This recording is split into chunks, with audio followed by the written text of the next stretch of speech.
Hello and welcome to my channel. For today I'm going to make a review for the new Android games Diablo Immortal released on June 2022. This game is about a battle against ancient evils and discover the untold story between Diablo 2 and Diablo 3 in this all-new massively multiplayer online action RPG, built for mobile and now also coming to open beta on PC. The Archangel Tyrael is presumed dead, and mankind is left to deal with the aftermath of his actions.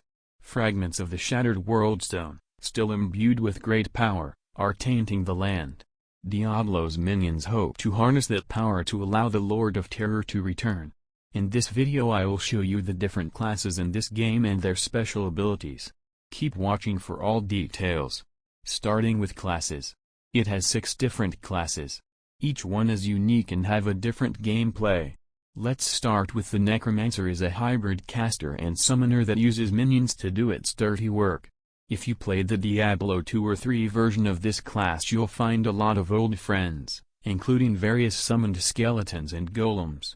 Necromancer also uses various deathly spells like the classic Corpse Explosion to destroy enemies from afar. The class can focus on summons, spells, or a mix of both, making it uniquely flexible. If you want a variety of playstyles to experiment with, Necromancer is for you. The second class is the Demon Hunter. Another returning Diablo 3 class, the Demon Hunter wields dual crossbows to tear through enemies from afar. If you played Demon Hunter in Diablo 3, its excellent mobility and ranged damage will feel instantly familiar. MOBA players looking for that ranged carry experience will also feel right at home, darting around the battlefield before unleashing volleys of arrows on foes. Demon Hunter won't hold up long in a melee though and relies on movement skills to survive. However, it has elite mobility, so that won't be an issue. Demon Hunter also has the best single target damage output in Diablo Immortal right now, making for smooth leveling and a clear role in party play. For the third class we have the Wizard. Was Diablo 3's spiritual successor to Diablo 2's Sorceress, and you can see that design DNA in Diablo Immortal. Wizards wield elemental and arcane magic to blow away packs of monsters and stay mobile with the signature teleport spell. As Diablo Immortal's only pure caster at launch, the Wizard packs excellent O damage at the cost of higher cooldowns and middling single target damage. You may want to kite mobs around a bit to group them up, but once you do the Wizard can vaporize them in an instant. Wizard is very squishy but its O damage is unmatched. The class relies heavily on combos and has a steeper learning curve than most, but it is well worth it once you see the damage potential. In the right hands, Wizard can clear content faster than just about any other class in Diablo Immortal, making it a great choice for pushing the ladder on launch. Moving on to the Crusader. A DLC addition from Diablo 3's Reaper of Souls expansion, the Crusader returns to cleanse Sanctuary once more. The Crusader is a modernization of Diablo 2's Paladin, wielding a combination of melee weapon attacks and holy magic to defeat foes. Like its predecessors, the Diablo Immortal Crusader will rely on buffs and debuffs to power themselves and their teammates through encounters.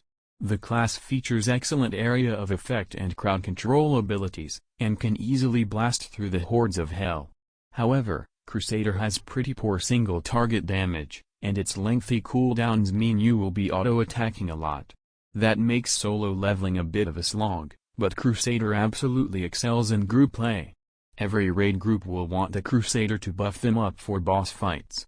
The fifth class is the Barbarian is a Diablo mainstay and returns to fight the legions of hell once more in Diablo Immortal. If you want the biggest, baddest character and weapons in Diablo Immortal, Barbarian is the class for you. Barbarians have just one thing on their mind, and it's diving straight into the fray to start swinging. This is a pure melee brawler class perfect for those who prefer to fight up close and personal. Barbarians have fantastic AoE damage, but like the Crusader they struggle a bit versus early bosses. They also have less utility, making the melee playstyle more dangerous. Barbarian is still an excellent class that will be welcome in any group, but it won't play quite as smoothly as the top tiers on day one. And in last we have Monk. The Monk is back from Diablo 3 and ready to bring a new arsenal to the fray. While its role is superficially similar to the Crusader, The Monk's playstyle is entirely different. Monk packs similar utility and crowd control,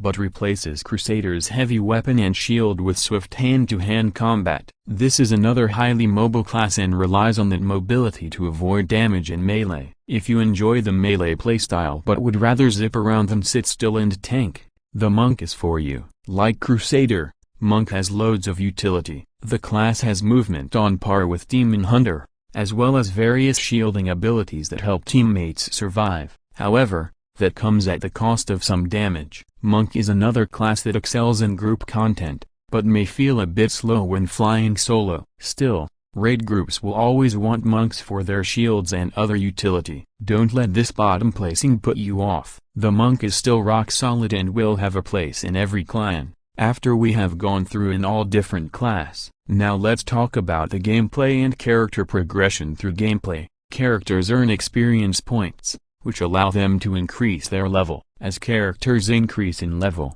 they become more powerful, earning new skills and increasing the power of existing skills. Each character class has its own system of progression. Once a player's character has reached the game's level cap of level 60 at launch, though Blizzard has announced plans to increase this later, they can achieve additional Paragon levels, which can be invested into one of 4 categories, each with their own talent tree of 100 levels. Survivor, increasing odds of survival. Treasure Hunter, increased odds of finding gold and other in-game items. Vanquisher, increasing combat effectiveness against non-player enemies. And Gladiator, increasing combat effectiveness against other players. Blizzard has stated that it plans to add additional Paragon trees to the game following its initial release. Higher Paragon levels can also result in players finding items with higher statistics than the base versions. The loot system, defeated enemies and opened treasure chests drop items,